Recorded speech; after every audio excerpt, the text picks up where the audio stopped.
Are you tired of being weighed down? Have you fallen asleep on your health? This is your wake up call with my dad, Keith, my husband, Kyle, and me, Ashley. Good morning, everyone. It is day 142, and this is your wake up call. It is Tuesday, which means Tasty Tuesday, where we look to the recipes that are out there to find if there's an item off the shelves or something we can make that tastes good. So, Ashley, what is our Tasty Tuesday this week? Today we're going to talk about plant-based pizza. So I thought we could discuss some of our favorite toppings and crusts, and that'll probably be kind of a short episode, but I really enjoy pizza without cheese and meat, which is a surprise. So let's talk pizza. What are some of y'all's favorite toppings? Well, tomatoes, onions, mushrooms, just about any kind of vegetable works. Yeah. Yeah, that's one of the good things. You can just chop up in your vegetables and just put them straight on top. One of the things that we do when we fix pizza with a plant-based slant is, since we don't have cheese on it, you got to kind of find a way to get that creaminess, add some flavor to everything. So we go hummus on our pizza for part of the base. Yeah, we put a layer of hummus on the very bottom, and then sauce on top of that, and then toppings on top of that. It kind of gives you that base for everything else to ride on top of. Mm-hmm. And because it's spreadable, because it's thick and spreadable. It also kind of holds your binds everything. Yeah. Yeah, that's what I was trying to say. Was that it kind of glues everything together. Yeah. But as far as like crust goes, I think the healthiest way is just to make your own, because you can make a good crust without a whole lot of oil or dairy in it. And I found the best tasting and the healthiest is whatever pizza crust is in our bread maker book. We talked about bread makers before. I like to take that flour ratio and do half whole wheat flour, half white flour. And that seems to get a good texture and good taste. For whatever reason, if you do all whole wheat flour, your crust just the texture isn't quite right. It's not as tasty. But, I think having half whole wheat flour is definitely better than just having all refined white flour. But yeah, I have a crust recipe, and I can dump all the stuff in my bread maker, and it mixes it up and kneads the dough and does everything. And all I have to do is dump it out and roll it and put all my pizza toppings on it. So it's pretty easy.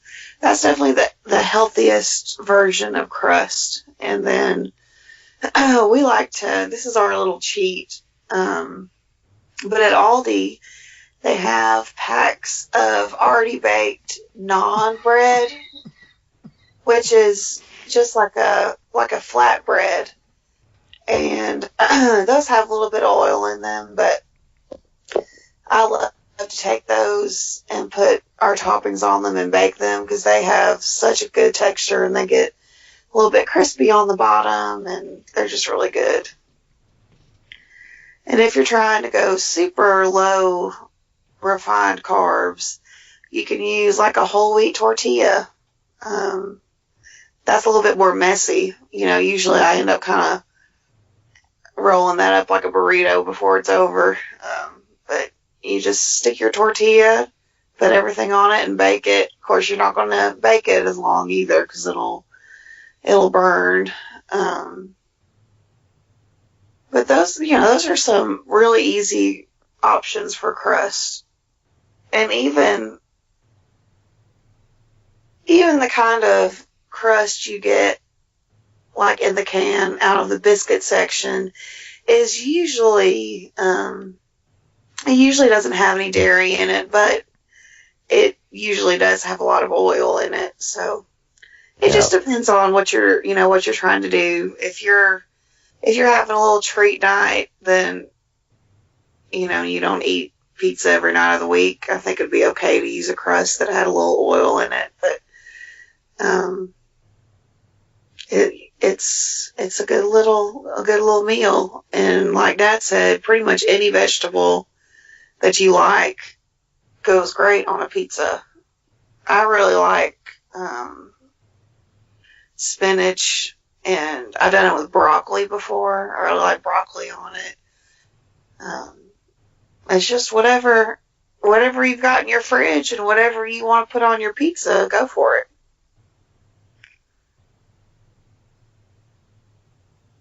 Yeah, I agree. Yeah. But yeah, the hummus trick is a good one.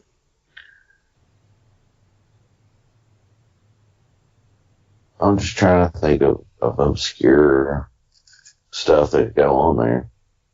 Well, one time we and like I've said before, we don't eat a lot of fake meats because of how much oil and such are in them. But we have in the past used like a vegan sausage before.